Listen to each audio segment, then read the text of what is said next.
a week later. Bradley's going to keep his hand. We are underway here in the quarterfinals. Donegan with a Mystic Monastery to start things off. You're going to consult his hand before leading off with a Temple of Malady. It's time to scry. Top card. We'll see where it's going to go. It is a copy of Doomwake Giant, and he's going to put it to the bottom. So perhaps he already has one of those as he passes the turn back over to Donegan. Donegan will draw a card. Let's see if he's got anything doing here on turn number 2. It's just a Temple of Triumph. A little scry action from him. Top card will go to the bottom. We'll head back Bradley Yu's way. You will draw a card. Turn 3 is going to be the real test for Dylan. It's time for a Thoughtseize. We'll see what Donegan is up to. You see a copy of Goblin Rabblemaster, Jeskai Ascendancy, a Lightning Strike, a Raise the Alarm, Chandra Pyromaster, and a Battlefield Forge. I would have to imagine that Ascendancy is the card to go here. But being able to play a Rabblemaster unchecked is not a bad consolation prize for Dylan. You mentioned that turn 3 is likely to be the turn, and it's going to be a good one for Donegan no matter what. Yeah. So he was going to record this information. He's down to 18 from the Thoughtseize, and we'll see what card he elects to take. Is he scared of the Rabblemaster? Is he scared of Jeskai's Ascendancy? I can't imagine him taking any other card, as those two cards are just so powerful. And they're both so potent on turn 3. I think it's got to be one of the two. And he will select the Rabblemaster. So Jeskai Ascendancy is what you will leave him with. There's a Forest. This is an Elvish Mystic for a little bit of acceleration. We will head back Donegan's way. Donegan will draw. There's the Battlefield Forge. There's Jeskai's Ascendancy. He will take 1 to cast a very, very powerful enchantment. And Bradley feels like he can play through this. We will see, won't we? It's not the easiest thing to do. Welcome to round 11. You have 50 minutes. You may begin. Many people have made the mistake of feeling that they could play through this. This is a Thoughtseize. Whirling Outburst was the draw. To go along with the Raise the Alarm, the Lightning Strike, and Chandra Pyromaster. So you is going to go down to 16. We'll see what card he wants to select now. And what's so potent about this deck, I mean, there's a number of things going on. But it's not just enough to remove things because of the 4 copies of Treasure Cruise. You also kind of have to try to win the game quickly. And it's not clear that Bradley's equipped to do that at least game 1.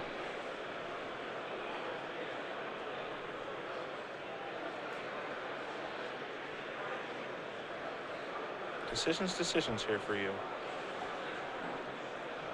He will select Whirling Outburst, it seems. That will go to the graveyard. Given that Bradley is on Elvish Mystic right now for some of his mana, it's all sorts of bad news if this Chandra enters play next turn. Is it a 4th land? It is. There's a Flooded Strand, which means Chandra can come down.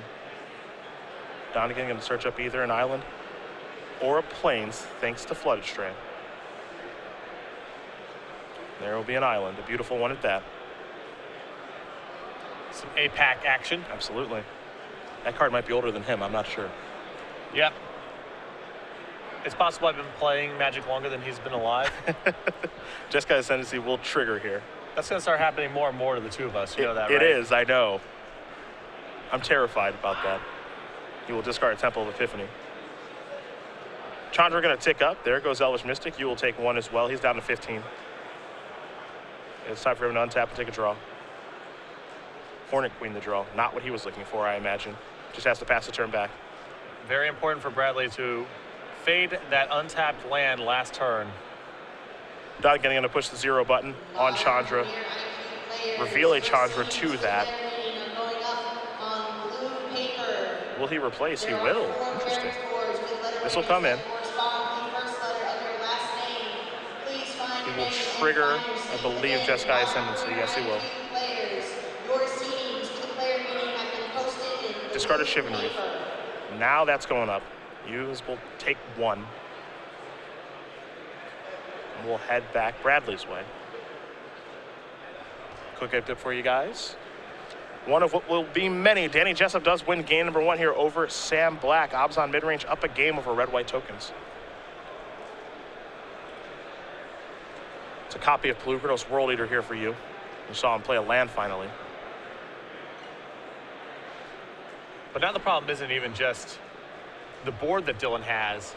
Bradley's taking some damage already, even though Dylan hasn't done very much. There's 2 copies of Thoughtseize, there's these Chandra activations, and Dylan can switch gears now and just try to burn Bradley out of the game. And Bradley's already down to 14. 1 now is going to make him go down to 13.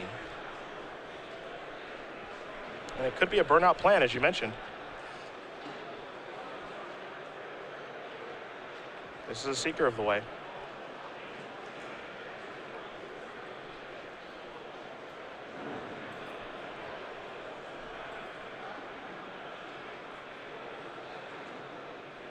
See what else Donegan wants to do this turn. He's just going to pass the turn back with Lightning Strike and Raise the Alarm at the ready. You will draw. It's a forest. So he's starting to find some lands here. And now Bradley's in this weird spot where he kind of needs to attack, but sort of can't. He's coming into the red zone. He says, Chandra, I'm coming after you. Because Chandra's ultimate is likely to kill him. Yep. And we're getting very, very close to that. You is certainly in a squeeze right now. And of course, the ultimate does require 7 loyalty. But the ultimate is very real in this particular deck. Yes. You either find a burn spell or a treasure cruise. Yikes. Both are likely to end the game. Perhaps it's time for a little fight action, yes. That'll become a 6/6. And that will take care of the Chandra. Now here's a Raise the Alarm trigger Jeskai Ascendancy. Draw and discard Will Donegan. There goes a copy of Lightning Strike. Now there are the 2 soldiers. Time to untap. You with 2 mana available has the ability to cast Murderous Cut on that mana. 3 cards in the graveyard. Donegan now with a Treasure Cruise. Yup. And this was the big adaptation to this deck. 4 of those in there. Cutting the fidgety combo pieces for some copies of Ancestral Recall. Planes will be discarded to Jeskai Ascendancy, and now it's time to draw 3 cards. A couple of lands in there. There's also a Stoke the Flames hiding out. We could have one of these busted Ascendancy turns that we've seen before. There's a chance Bradley does not get out of this turn. Donegan going to take 1. It's time for another Jeskai Ascendancy. Trigger, trigger. So he will draw and discard. You saw him trigger the Prowess now. So that Seeker of the Way is getting pretty big.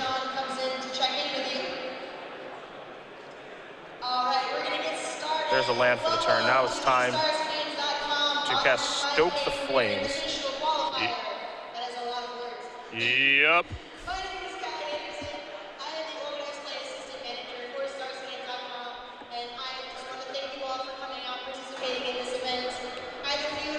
Or nope, rather, as Dylan without sufficient mana. Those are not Horling Outburst tokens. Yep, those are soldier tokens. Yep. Donegan getting a little ahead of himself, thinking he had double red. Most of the time when you can convoke there, you think it's just kind of a freebie, but it takes 2 red mana symbols to be able to do that. 1 from Shivan Reef, and then there are 3 white creatures in play. So Donegan has been slowed down. We will see exactly what the judge's ruling is. Not entirely sure if he drew a card off of Ascendancy or not. So we do see the head judge there, Steven Swanger, in here for the ruling. He'll be on the floor around the area for the duration of our elimination rounds. Steve, a long-time judge. Yep. So it looks like he just has to shuffle the deck here. Definitely not a spot where you want to be getting a game loss. Not at all. Looks like he's in a very commanding position. Does not want to get too far ahead of himself. You have your artifacts destroyed by a splattering spree. Thunderous applause. Yes, I like it. Thunderous. So now it'll just be a simple attack. I'm going to hand you over to our head judge for today. He is level 2 from Portland, Oregon. Let's give it up for So Greyhead's going to jump in front of Seeker of the Way. Some life will be gained, some damage will be dealt, and we'll pass the turn back over to Bradley. Thank you all, modern players, for coming out and joining us today. You at 7, Donegan at 23. I want to get you guys playing as fast as possible. Before we do that, we have a couple of things we need to take care of. First and foremost, What a deck. It can do some crazy things. take a minute It really can. Count to make sure you have at least 6 cards in your main deck and up to 15 cards. And Bradley is just going to think things over and pack it in. Dylan Donegan's going to win game number 1 here over Bradley Yu. Jeskai Tokens up a game here over Green-Black Constellation as we are going to come back to the booth. It is time for our first trivia giveaway. Get those Twitters ready. Mr. Sullivan has the rules, and I've got your 3-month question. So Cedric will ask you a question. Tweet your answer at SCG Live and use the hashtag SCG Premium. Of the correct responses, one will be selected at random for 3 free months of Star City Games Premium content. And please bear in mind that this contest is run at the sole discretion of StarCityGames.com and that Twitch TV is in no way affiliated with giveaways or contests on its stream. We will take a look at Dylan Donegan's Jeskai Tokens deck list. He is currently up a game with this deck. We saw Yu Watanabe really put this on the map last weekend at Worlds, having a dominating performance with this particular deck. I expect we're going to see quite a bit more of it. However, in the deck, of course, we do have the Creatures and Seeker of the Way and Goblin Rabble Master, burn spells all over the place, but there are 2 Planeswalkers hanging, 2 copies of 1 Planeswalker, hanging out in the main deck. And if you can name that powerful Planeswalker that is in the main deck, hashtag your answer with the hashtag of SCG Premium. Make sure you're following at SCG Live, and we will announce the winner at the conclusion of our quarterfinal round, which will likely be a little bit of a lengthy one. But yeah, 3 out of 5, and we have the availability to go to any of the matches on backup, so we're going to be moving at the slowest pace. So again, hashtag SCG Premium. Make sure you're following at SCG Live, and we'll announce the winner at the conclusion of our quarterfinal round as we do head back down to the match and take a look at the sideboards here. We will start with Bradley Yu and his 1 Arbor Colossus, 3 Genesis Hydra, a Reaper of the Wilds, 2 Reclamation Sage, a Doomwake Giant, 2 Plummets, 2 Unravel the Aether, a very large Garruk Apex Predator, an additional copy of Garruk's Wake. Ooh, means business this weekend. And a Thoughtseize. He does not want to play against this deck, it seems, from that sideboard. I like bringing in the additional copy of Thoughtseize, the Unravel the Aethers, the additional Doomwake Giant, the 2 copies of Reclamation Sage. I think he just needs to stock his list with as many answers to Jeskai Ascendancy as possible, both preemptive like Thoughtseize and answers once it's on the board like Reclamation Sage and Unravel the Aether. If he's able to handle that card, Doomwake Giant gives him a real shot, but the first order of business is answering Jeskai Ascendancy. Other side of things here for Donegan, 2 Hushwing Gryphs, 4 Disdainful Strokes, 2 Erase, a Negate, an Elspeth Sun's Champion, 3 copies of Arc Lightning, and 2 copies of Glare of Heresy. And this is bad news for Bradley, too, because Dylan's got a real sideboard for this matchup. The Hushwing Gryph shuts down all sorts of Constellation triggers, be it Eidolon of the Blossoms, Doomwake Giant, of course. 2 copies of Erase answers a bunch of permanents in Bradley's deck, and the 4 Disdainful Strokes, a great answer for Doomwake Giant or any of Bradley's expensive threats. Yeah, he does have a very real sideboard out. You know, what he does sideboard out in this matchup, that's actually kind of interesting. Sideboarding with this deck is pretty tough. Not sure if you want to go towards moving Treasure Cruise out of the deck because things do change. Cruise almost seems too good to board out. I think that a lot of the spot removal in this matchup, the random burn spells, are not particularly good. Not a ton of targets for Lightning Strike in the matchup. I think that's pretty easy to cut. I think, especially on the draw, a lot of the creatures get a lot worse too. So I think Seeker of the Way, Goblin Rabble Master might get boarded out as well. You can just see by the sideboards here that players are prepared for different things. Bradley Yu's sideboard, it's very clear what he is trying to beat, which is these green mid-range mirrors. He is coming. His game 1 deck, just Constellations in general, is very solid against mid-range decks in general. And he's going way over the top post board. Yeah. 2 copies of Garruk's Wake and a Garruk Apex Predator.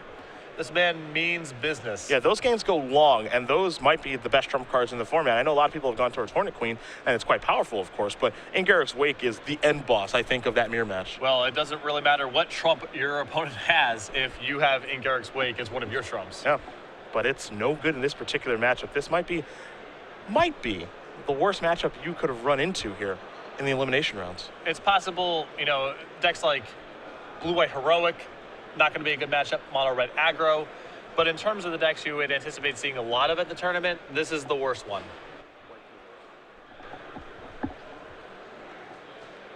Well, we'll see what happens for game number 2 here. We do have one result for you guys very quickly. Danny Jessup up a game over Sam Black. Abzan midrange up a game over red-white tokens. We'll see if Black can battle back. That means Black did lose game number 1 on the play as he's the number 3 overall seed.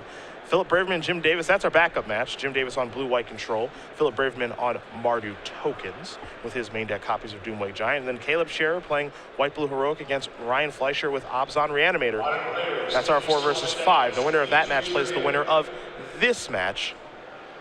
And we'll see who's able to make it through that one, though we do suspect that Scherer and his white-blue heroic deck will likely get the job done. Anything can happen, but the more you move to, 3 out of 5, 4 out of 7, the more and more it reduces the variance in the matchup.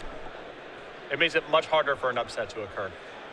I would be surprised. Also magnifies the significance of sideboards. Yeah. And I think that's where Jim is going to get a big edge. I think he performs better in 3 out of 5s than 2 out of 3s with his deck choice this weekend. Hey, you said talking to him, he's got some fluff in his main deck. Yeah. That he moves out quite a bit. He was telling me, when you're playing with, say, Nullify in your main deck or End Hostilities, you're going to run into matchups where they're not very good. Yeah. But you get to cut those as appropriate. Might just be a very good 3 out of 5 deck. Yes, I think so. Surprising to see Blue Eye Control again with no Revelation, no D-Sphere, no Azorius Charm. A lot of those great weapons have rotated out, but you have to change it up a little bit, Dabbling in Devouring Life, for example. And, it's proven that 5 mana is still a reasonable price to pay for a sweeper. Yep. That's a lesson here, too. And the world of 4 mana sweepers, at least for now, are gone. Don't know if we'll ever go back that way, but... I mean, we'll still see, Anger of the Gods style, cheaper sweepers. But in terms of catching all, I think it's probably a better place to start with them as at 5 than 4. Just gives more breathing space for different sorts of creature strategies. Both players going to take a mulligan here. Neither one liking what they saw from their 7-card hands. So 6 cards coming. If you want 5 and 6 mana creatures to be good, it's really hard to rationalize playing those cards when Day of Judgment, Supreme Verdict, Wrath of God, those are the answers. To Supreme Verdict, I say good riddance. Wrath should be counterable. That's just my opinion. I don't mind uncounterable on a Wrath effect because, find answers to protect your creatures other than counter spells. That's the solution everyone's always gone to. So regeneration or indestructible effects being playable because that's the way you need to answer Supreme Verdict is pretty sweet, but I'm happy to at least shelf the 4 mana sweeper for a little while. Yeah, maybe a year. Yeah. See what happens. Change it up a little bit. I can dig it. And Hostilities is plenty good. Still shows up all over the place. Let's see if either player can find a 6-card hand that they are happy with. As Dylan Donegan has won the first game, he is 2 games away from heading to Roanoke next weekend for the Players' Championship. Yeah, if he wins this match, the only question is at the expense of whom Yep. is he going?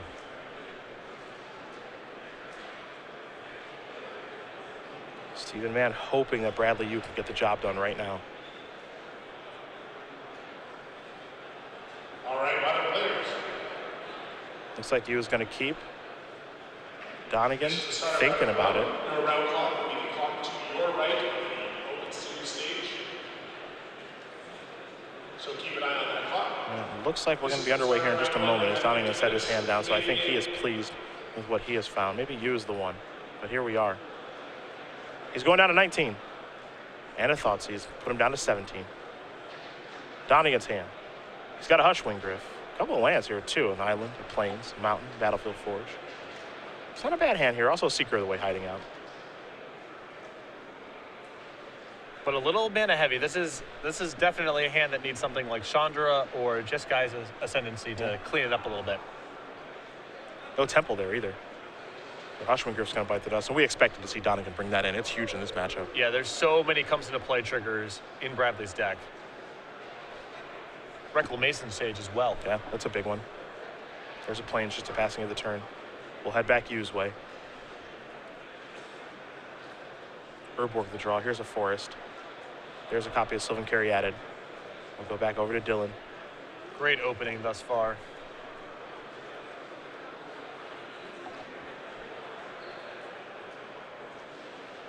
So Dylan has picked up a copy of Disdainful Stroke, it seems. There's a mountain, just going to pass the turn back there. You will draw.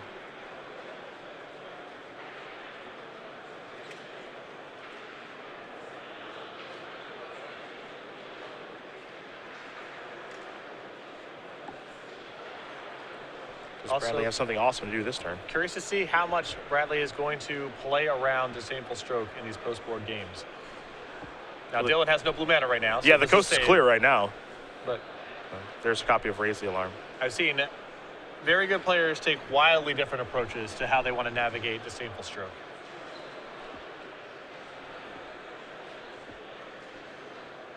Lucanus is going to allow you to actually start getting a little aggressive this game. Maybe close things out before Donegan can work his way into a really good hand. So Dylan maybe a little bit frustrated with himself. He's just going to play an island past the turn back. Well, I was curious why Dylan didn't play the island last turn instead of the mountain. At least give Bradley some pause. Yeah. Make him think about disdainful stroke. Here's the attack for 5. 5 damage going to come across. 3 mana. It's time for a Courser of Crufix. Top card is a forest. See if he wants to put that into play, or maybe a land from his hand instead. He'll go with the Temple. Trigger the Scry along with the Courser. Gonna leave the forest on top before passing the turn back. Somebody wants that land next turn. So he's got to have some big play. Yeah, if he sets his turn up like that, where he's not just taking the free card, Yeah. that's pretty telling, right? There's Seeker of the Way. It does look a little strange as Forest is the draw. Top card now is a copy of Thoughtseize. We'll see what the payoff card is here momentarily, but it's got to be something real big to rationalize that line of play. There's Forest, trigger Courser. It could also just be more mana for Pelucranos too. We can't forget about that as that's coming into the red zone. And given that he's just now found a Thoughtseize on top of his deck, whatever that big spell may or may not be in his hand, perhaps he doesn't even cast it with the thought process of, I'm not leading out into Disdainful Stroke. I will cast Thoughtseize first. I don't think that it could be Pelucranos because it doesn't give him, he goes from 5 mana to 6 mana. That doesn't change anything for Pelucranos that turn. So I feel like it's got to be a card in his hand. But I agree, now with Thoughtseize on top, he doesn't even have to risk Disdainful Stroke. There's land number 5. Donegan. Looks like he's taken 1. This feels like an ascendancy to me. Nope, gonna be a Hordling Outburst instead. Goblin tokens incoming, perhaps.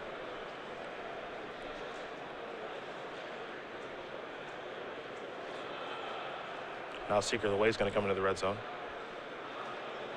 3-power creature currently. And this attack is a bit of a freebie. Even if Dylan has nothing. There's a block. He'll get his 3 life. Go up to 12. And I think that's part of the reason Bradley blocked was because the attack's kind of a freebie. Mm-hmm. There'll be a Pelucranos activation here. Monstrosity has been triggered. Hale says, I'll fight your Seeker and your Goblin token and win the war. Thoughtseize will be the draw. Top card is a copy of Doomwake Giant. Things looking really good for Bradley now. Yes, they are. This is right where he wants to be. Legacy players, your pairings are up. Legacy pairings. See if he wants to lead off with the Thoughtseize. Very curious of what that last card is in his hand. Me too, because all the play suggests that it's something awesome. Mm-hmm.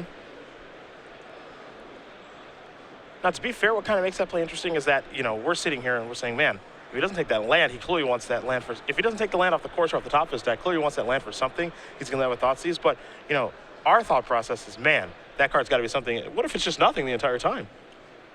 It could be. But it seems like that's such a big cost to pay when both players have mulligan, getting that land is so sweet, getting to look at an extra card is awesome. It is true. It could just be nothing, but that's quite the line to play if that's the case. Battlefield Forge comes into play for Donegan. Just going to pass the turn back. Look, Erebos is on top of the deck now. There's Doomwake Giant. Trigger, clean all those up. Safe to attack with everybody, and Donegan's going to scoop it up. Bradley Yu is going to win game number 1 here over Dylan Donegan. Or excuse me, game number 2. Green-Black Constellation and Jeskai tokens are even up now as we head to game number 3. Very valuable lesson about this token deck. When it does not have Ascendancy, it cannot play catch-up. It's really bad at playing defense, especially against big creatures. Against small stuff, your Lightning Strikes, your Stoke the Flames, you know, your Arc Lightnings in the sideboard, those help. But on the draw, I've seen the deck just kind of get run over sometimes. It's definitely a weakness, and Bradley's draw of a fast Pelucranos, backed up by some discard spells, a Doomwake Giant, really good recipe. I think that's the kind of draw that he has to have, right? You know, turn 3 Pelucranos really changes the way that Donegan gets to play the game. Yeah, he doesn't have all the time to set up shop. He can't build up these big boards, or it's harder to. It's harder for him to cast Treasure Cruise on time. It's really important. You got to attack against this deck. And that's something that, fortunately for him, he can do with some amount of regularity. 3 Elvish Mystics, 4 copies of Sylvan Caryatid, and then, of course, some copies of Polukranos, 2 in the main. So we can see that draw more often than I think that we think. Or it could be Reaper of the Wilds there instead, though Polukranos is better of the 2. I suspect Reaper has been boarded out. Perhaps not, but it seems like one of the less efficient cards in the matchup, even though Bradley does need to attack. It's just so chump blockable, you know? It's something that happens to the Reaper a lot. Yeah.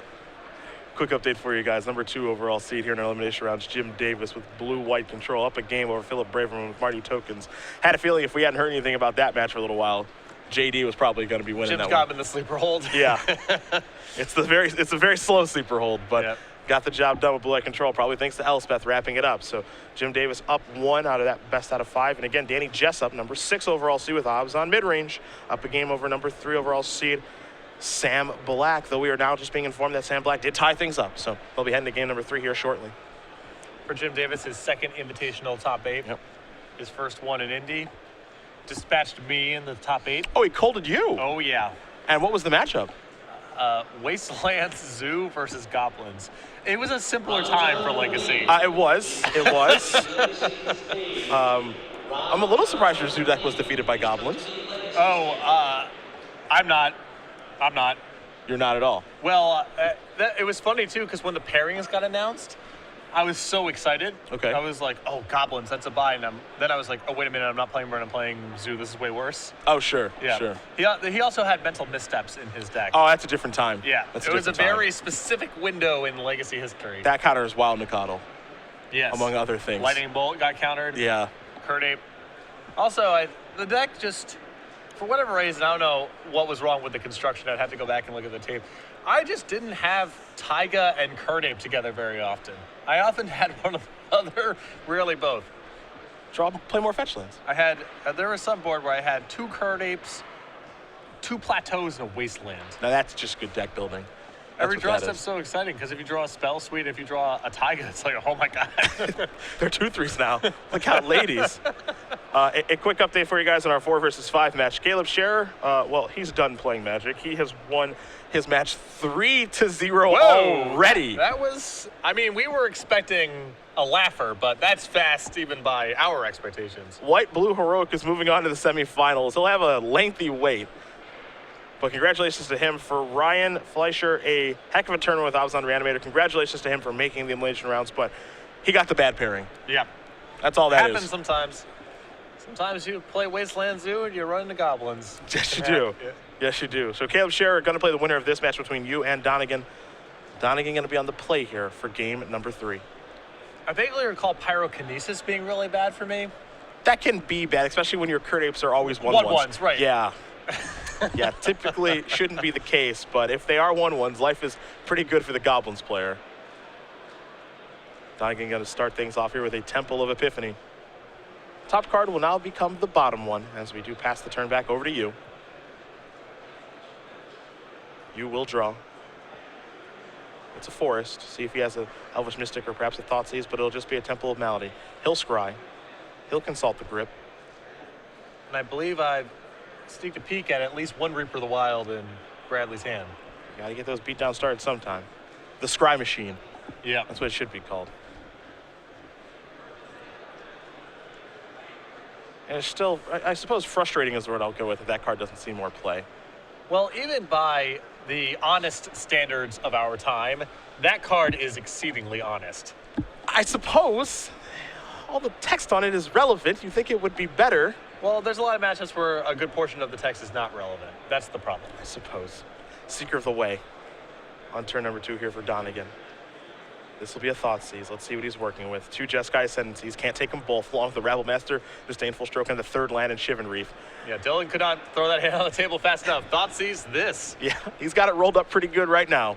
Probably have to take the Rabble Master out of this hand. I think so. Jeskai Ascendancy is on diminishing return, so the second copy isn't particularly good. An argument could probably be made for Disdainful Stroke, but yeah, I think I'm with you. Rabble Master is too scary in that board. Yeah, Bradley could have a particular line of play where the Disdainful Stroke is the problem, but I think he's best served getting the Rabble Master out of that hand. I mean, if he has Reclamation Sage, he can play a bit of a tempo game. I imagine a second land incoming. There's another copy of Temple of Malady. Top card. Where's it headed? We will see as Yu does consult the grip. These Thought Seizes do really good work in this matchup, and when I see them in Obzon mid-range in this matchup, I'm not really impressed. But Bradley's curve towards cards that matter is way smoother than Obzon in this matchup, so. He's just trying to carve a path for Doomweight Giant, right? He has a plan with them, as opposed to just Thought Seizing and hoping that the hand falls apart as a result. There's Jeskai Ascendancy. In we go for 3. Donegan will gain some life as well here. We'll head back Bradley Yu's way. This will be another copy of Thoughtseize. This is not what he wanted to do this turn. Not really. You see Disdainful Stroke of Treasure Cruise and Jeskai Ascendancy are the 3 cards left. All disastrous for different reasons. Yeah. I'm inclined to want to take the stroke. I don't really care very much about Treasure Cruise on Bradley right now. And the second Jeskai Ascendancy, well, the first one's already a nightmare. How much do I care about the second one, I suppose? So much of this is informed by the hand. If he takes the Disdainful Stroke, then Dylan is left over with a second Ascendancy and a path to a fast Treasure Cruise. That's no good. If he takes the Treasure Cruise, then Dylan just gets to pass with Disdainful Stroke. That's no good. Well, the stroke is going to go. And you kind of can't take the second Ascendancy, even though it's problematic. So. Yeah, I don't think you can take it either. Well, fair enough. Okay. A third Thoughtseize. But this damage adds up. Yep. It's an 11. And Bradley's deck doesn't really gain life. So I like the first Thoughtseize. I'm neutral towards the second Thoughtseize. And I strongly dislike the third one. This guy, dude, has got to do. Now he's got to figure out the other card to take. You can see he's a little unsure of himself right now.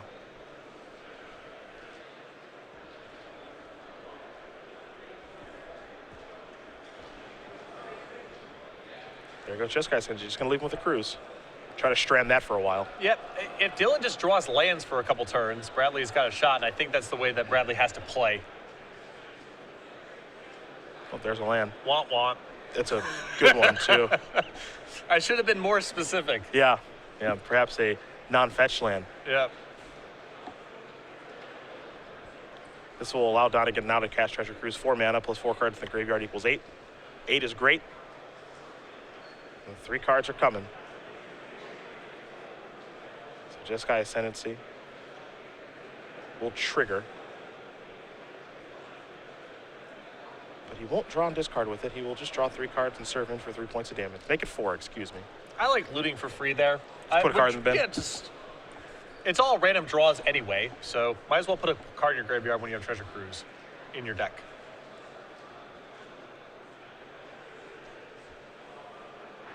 There's land number 4. Reaper of the Wild's number 1. Honest Abe making a belated appearance. Oh, how things have changed in Magic when that's Honest Abe. Yep. Got a lot of text on. Another creature dies, scry 1. Pay a black, gets Death Touch. Pay a colorless and a green, gains Hexproof. Don't get me wrong, this is a sweet design. This is a great Magic design, but it's presupposing a lot about the way the game's going to get played. Raise the alarm in the main phase. This is a little scary. It is particularly pronounced given the cards that Dylan is playing with. Yeah. How honest this card is.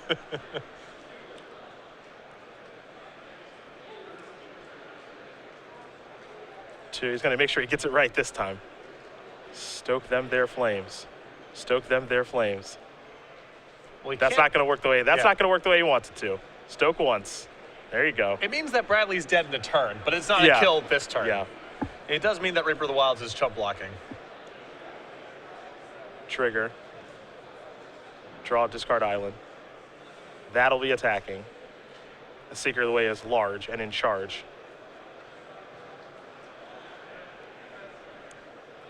And 2 spells have been cast this turn, so each spell gives Seeker +2/+2. Yeah, there's a prowess trigger and then the ascendancy trigger. Yep. So.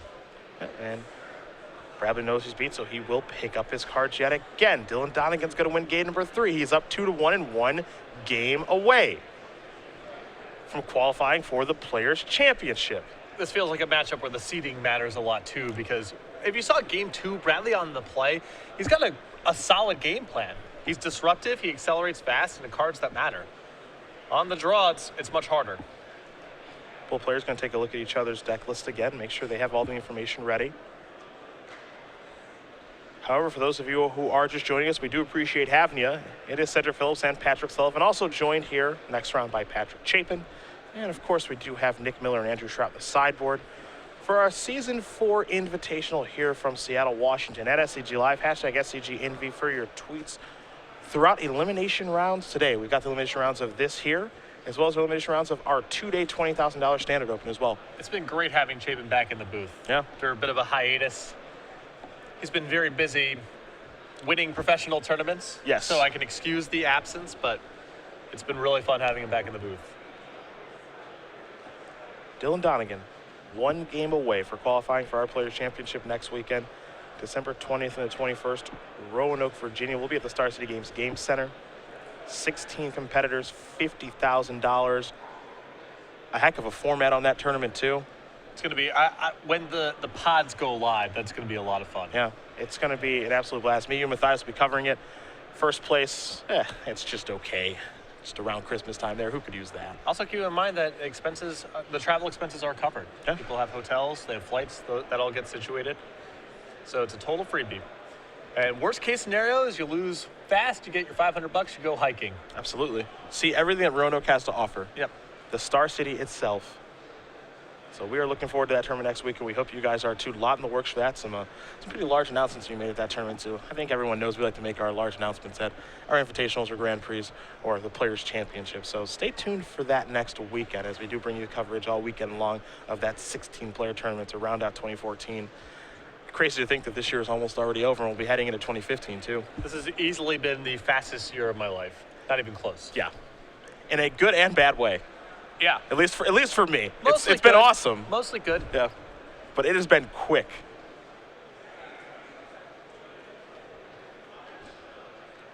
See Todd Anderson wandering on the rail there behind Bradley, watching the player who slipped in and took the last slot on tiebreakers. Todd finishing 9th. Another good tournament for Todd, but just came up a little short. Did make the elimination rounds.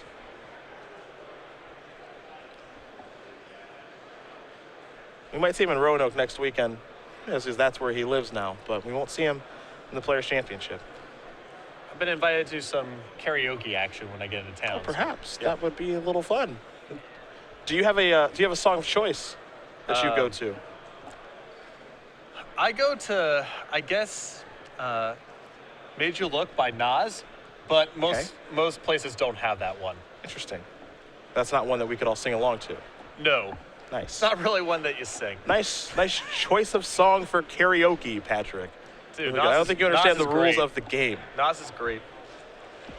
If I get the invite to karaoke, which I have not been given yet, Let's consider you invited. I will be dialing up, Flagpole Sitta by Harvey Danger. Oh, an excellent choice. See, that is how you select a karaoke song, my friend. That is one that the whole bar can sing along to. That is how it is done. Not whatever nonsense you just said a moment ago. Wow, that's a good choice. That is a really good choice. You're welcome. Don't steal it from me now. Sure. Bust a move, also in the repertoire. I guess if I had to choose a song to sing, I go to Glory Days by Bruce Springsteen. That's one of my... Oh, The Boss. The Boss. Nice. I celebrate his entire catalog. Who would you say is the bigger boss nowadays, Tom or Bruce? Whew. Bruce. I mean, Tom's great, but they would revoke my New Jersey card if I said anyone else was the boss. I see. I see what this is about here. It always comes full circle to New Jersey. Yep. If anyone else wants to give it a different answer, that's fine, but, for me, it has to be Bruce. All right. Well, we'll make sure Tom doesn't catch wind of this. Wouldn't want you guys to get in a spat. Yep. I think he would understand. I don't think you would. I mean, that's no small comparison. Updates for you guys on other matches very quickly. Caleb Scherer has already won his match, a number 4 overall seed with White Blue Heroic, taking down Ryan Fleischer, playing Obzon Reanimator. So Scherer waiting for the winner of this match to do battle against. Danny Jessup, Sam Black. They're in game number 3 right now. Jessup, number 6 overall seed, playing opposite mid-range. Black, number 3 with white-red tokens, excuse me. And then 2 versus 7. Jim Davis, blue-white control, up a game over Philip Braverman playing Marty tokens. Davis versus Braverman is our backup match. If we have time to jump over there, we certainly will. But we turn our attention to game number 4 here between Bradley Yu and Dylan Donegan. Green-black constellation versus Jeskai tokens. You will take another mulligan. And I like being very aggressive because Bradley's cards, his best cards, are outstanding. His middle-of-the-road cards do very little. So I think if I'm in his position, I'm looking for specific hands.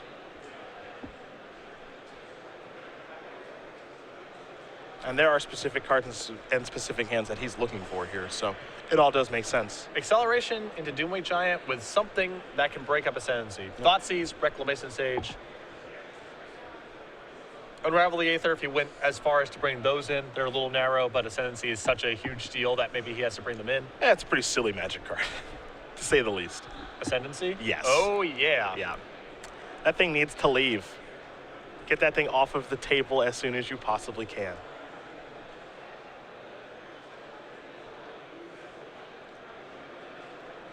The deck is a favorite against everything when it has Ascendancy.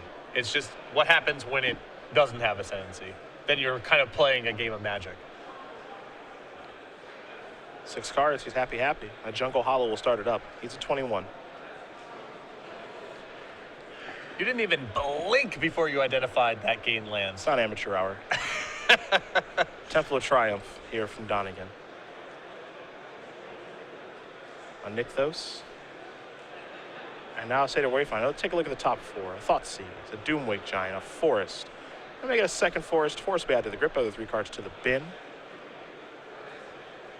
Donegan actually going to get a good look at that Forest in case you plays another one.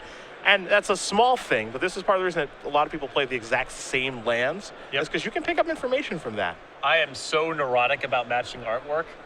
I don't even like it when, if I have a card with a shuffle pattern and others don't, I don't even like that. Sure. Doomwake Giant to draw. This is a Thoughtseize. This is an awesome opening for Bradley. Absolutely. And this is why it's so important for him to mulligan aggressively too, because this feels like a hand that can do a lot of damage even on 6 cards. Raise the Alarm. Going to resolve here in response to Thoughtseize. Here's the grip. 2 Disdainful Strokes. A Stoke the Flames, along with the Temple of Triumph and a Mystic Monastery. Are the options here. Whip of Erebos also in Bradley's hand. So that Doomwake that got milled over last turn, a viable instrument. Update for you for the Jessup Black matchup. Danny Jessup, number 6 overall seed, up 2 games to 1 over Sam Black. They're heading to game number 4.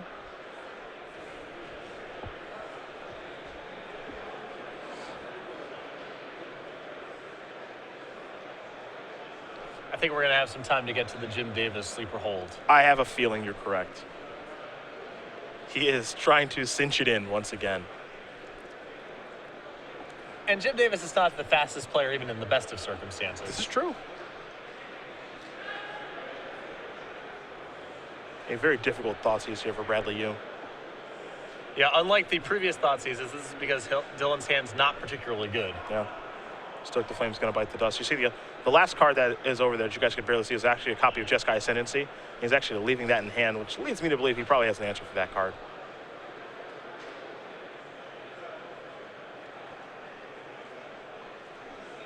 Although taking the Stoke is noteworthy because there's not a lot to Stoke in Bradley's deck.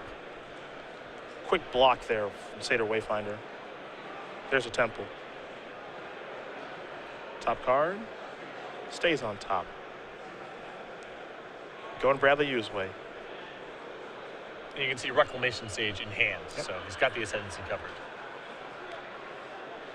Now we'll see if Dylan pulls the trigger on it because it's so suspicious that he would leave the Ascendancy in hand. Dylan may just decide, I'll just sit on these disdainful strokes. There's an attack for 1. Mystic Monastery, pass the turn back. Very sharp. No interest in deploying the enchantment. Sylvan Caryat at the draw. Hushwing Griff on the end of use turn. And that's also really bad news for Bradley. Yeah. Reclamation Sage, no good. Doomwave Giant. Yeah, Constellation cards, no good. There are the attacks. Caryata will get in front of the Soldier Token, 2 damage in the air. You will go down to 15. The follow-up. A copy of Jeskai Ascendancy. Pass the turn back, knowing it's pretty safe to play this. And now Dylan playing a really solid tempo game. Because Bradley needs to answer the Griff before he can do anything about the Ascendancy, and it's hard to do both things in the same turn. You will draw. Elvish Mystic is what he's found. More mana, but he has to pay for it.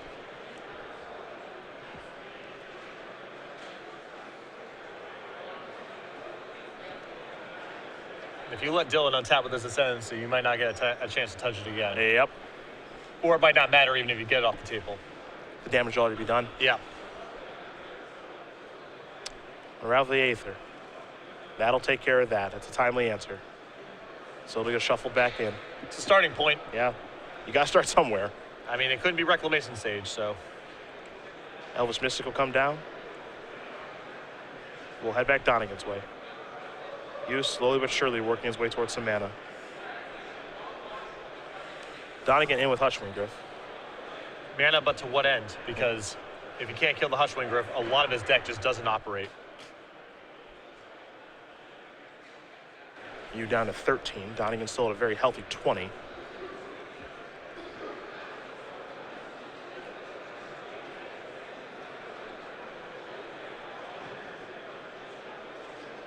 Another copy of Jeskai Ascendancy.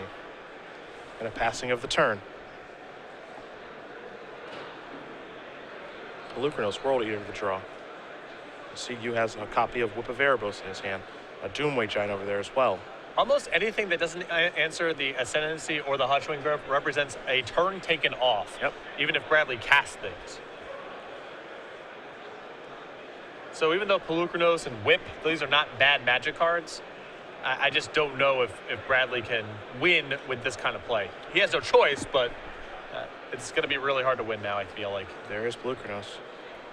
Donegan gets a turn with an Ascendancy and a bunch of mana. Is this the turn he clinches it? He'll start with a Hordling Outburst, trigger Ascendancy, take a draw.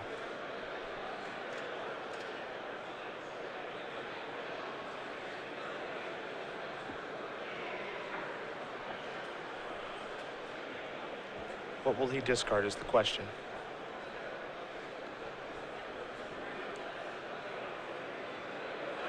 Disdainful Stroke will go away. Holding Outburst will resolve. 3 Goblin tokens will come into play. An attack here from Hushwing Griff in the air will put him down to 11. And that'll be it for this turn. We'll go back to Bradley U. Has to be happy that he didn't get decimated there. Now the question is, can Bradley find a way to fight the Hushwing Griff and play Doomwave Giant in the same turn? He's positive mana right now in the Nick, though, since +1. So I believe he's a mana short if he has a land drop this turn of being able to do it. But I think if he ripped a Nykthos, he could have done it. Yeah.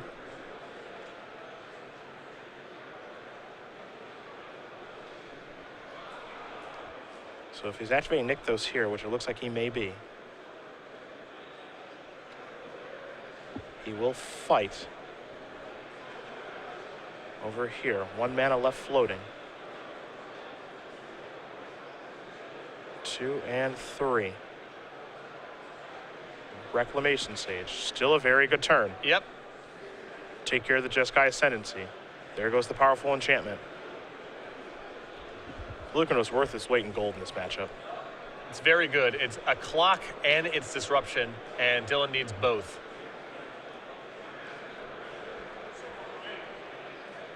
And here's the concern. Has too much damage already been done. Bradley's at 10. It's not really going to be gaining life. There's a lot of burn in this token deck. But Bradley has kept his head above water for now.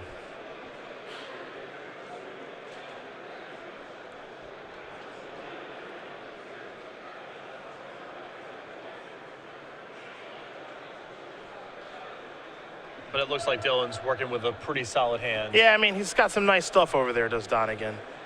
Now, how to sequence those cards, that's the big question.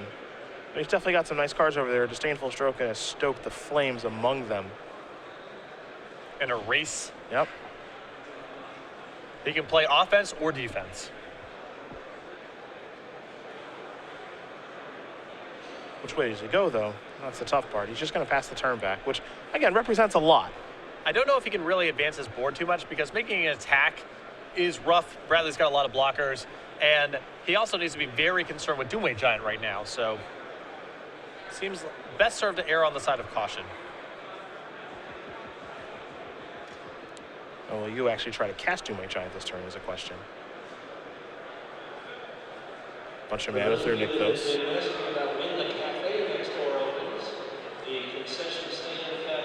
Whoop of Erebos.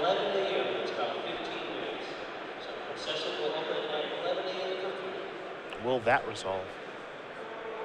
So there is currently 3 mana floating, which means if this eats a Disdainful Stroke, it opens up a path for Doomway Giant.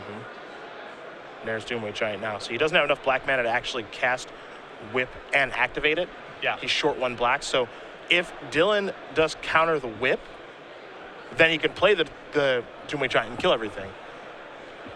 Now here's the Erase to take care of it. This is pretty good turn there from Donegan. And Plukernos comes into the red zone. Now here's a Stoke the Flames, puts you down to 6. Plukernos didn't gain any life. There's a Chandra, kill your Reclamation Sage, deal you 1. It's going to make him go through it. Donegan's moving very, very quickly. I think this only puts Bradley at 1. So we play on. It's not over. I mean, he may have a burn spell in his hand, but if Bradley has a Doomway Giant and attacks the Chandra, this game's not over. Yeah, the way the board looks. Dylan moving a little fast here. Yep. Understandably so. He's excited. Now, if he's got another burn spell in hand, he should be fine. Yep. But it doesn't look like he does right now. Standard open player uses time in the round. Bunch of mana. Active player finishes turn and followed 5 additional turns. See the Unwritten. that's lots of fun. 2, 3, 4, 5, and 6, 7, 8. Donegan. Yep, there's no Doomwake there. That's going to do it. Dylan Donegan is going to win this match here over Bradley Yu. 3 games to 1. And for the 17-year-old from North Carolina, he's going to Roanoke next weekend. And now for Stephen Mann, there's a different sort of sweat. He was Dylan's enemy, but for a couple rounds, he's got to be his friend here because he needs Dylan to win the whole thing. If Dylan Donegan or Jim Davis win this tournament, Stephen Mann will be heading to Roanoke for the Players' Championship. He's got to root for one of those 2 players now. Yeah, I mean, this is compelling television.